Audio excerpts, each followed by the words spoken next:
চির উত্তপ্ত মধ্যপ্রাচ্যে এবার কি বইবে শান্তি সুশীতল বাতাস? আশাবাদ এক কথা বলে, বাস্তববাদ বলে আরেক কথা। মিশরের কায়রোতে আজ সোমবার থেকে শুরু হয়েছে হামাস ও ইসরায়েলের মধ্যে শান্তি আলোচনা। চলমান গাজা যুদ্ধের অবসানে এই আলোচনাকে একটি গুরুত্বপূর্ণ পদক্ষেপ হিসেবে দেখা হচ্ছে। মধ্যস্থতায় রয়েছে মিশর, কাতার ও তুরস্ক। উপস্থিত রয়েছেন মার্কিন প্রেসিডেন্ট ডোনাল্ড ট্রাম্পের জামাতা ও উপদেষ্টা জ্যারেড কুশনার সহ মার্কিন ও কাতারের প্রতিনিধিরা। এই আলোচনা ঠিক আগে একটি শক্তিশালী কথার বোমা ফাটিয়েছেন মিশরের পররাষ্ট্রমন্ত্রী বদর আবদেলাত্তি।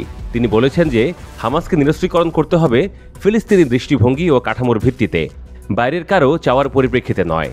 আবদেলাত্তি এও বলেছেন যে ফিলিস্তিন রাষ্ট্র গঠনের অন্তর্বর্তী সময়ে এই অঞ্চলে দেখভাল করবে ফিলিস্তিনি কর্তৃপক্ষ PA। তাদেরকে নিরাপত্তাগত সহায়তা দেবে আন্তর্জাতিক বাহিনী। মার্কিন প্রেসিডেন্ট ডোনাল্ড ট্রাম্পও হামাস ইসরায়েল আলোচনার আগ মুহূর্তে গাজা যুদ্ধ অবসানের প্রচেষ্টায় সম্পৃক্ত সবাইকে দ্রুত এগোতে বলেছেন। বিবিসি লিখেছে, হামাস যুক্তরাষ্ট্রে 20 দফা শান্তি পরিকল্পনার কিছু অংশে সম্মত হওয়ার পর আজ এই আলোচনা চলছে। তারা জিম্মিদের মুক্তি দেওয়া এবং গাজার প্রশাসনিক দায়িত্ব ফিলিস্তিনি টেকনোক্র্যাটদের হাতে ছেড়ে দেওয়ার বিষয়ে সম্মত হয়েছে, তবে অন্যান্য বিষয়ে আলোচনা চাইছে। হামাস যা বলেছে তাতে ট্রাম্পের পরিকল্পনা অনুযায়ী তাদের নিরস্ত্রীকরণ এবং ভবিষ্যতে গাজা শাসনে অংশ না নেওয়ার মতো মূল দাবিগুলোর বিষয়ে কোনো প্রতিক্রিয়া এখনও পাওয়া যায়নি। ট্রাম্প সোশ্যাল মিডিয়ায় লিখেছেন, আমাকে বলা হয়েছে বৈঠকের প্রথম ধাপ এই সপ্তাহে শেষ হবে এবং আমি সবাইকে দ্রুত এগোতে বলছি। মার্কিন প্রেসিডেন্ট এও বলেন, সময় অত্যন্ত গুরুত্বপূর্ণ, না হলে ভয়াবহ রক্তপাত ঘটবে।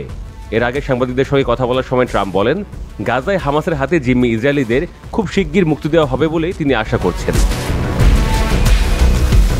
এদিকে ট্রাম্পের গাজা পরিকল্পনার অংশ হিসেবে অস্ত্র সমর্পণে সম্মত হওয়ার খবরকে ভিত্তিহীন বলেছে ফিলিস্তিনের স্বাধীনতাকামী গোষ্ঠী হামাস। গণমাধ্যমগুলোর প্রতিবেদনে বলা হয়, মার্কিন প্রেসিডেন্ট ডোনাল্ড ট্রাম্পের গাজা পরিকল্পনার অধীনে অস্ত্র সমর্পণে সম্মত হওয়ার বিষয়ে গণমাধ্যমের প্রকাশিত প্রতিবেদন অস্বীকার করেছে ফিলিস্তিনের প্রতিরোধ গোষ্ঠী হামাস। এর আগে বিভিন্ন গণমাধ্যমের প্রতিবেদনে বলা হয়েছিল যে হামাস আন্তর্জাতিক তত্ত্বাবধানে ফিলিস্তিনি মিশরীয় প্রশাসনের কাছে তাদের অস্ত্র হস্তান্তরে সম্মত হয়েছে। কিন্তু হামাসের জ্যেষ্ঠ সদস্য মাহমুদ মারদাভি এক বিবৃতিতে এসব সংবাদকে সম্পূর্ণ মিথ্যা বলে অভিহিত করেছেন।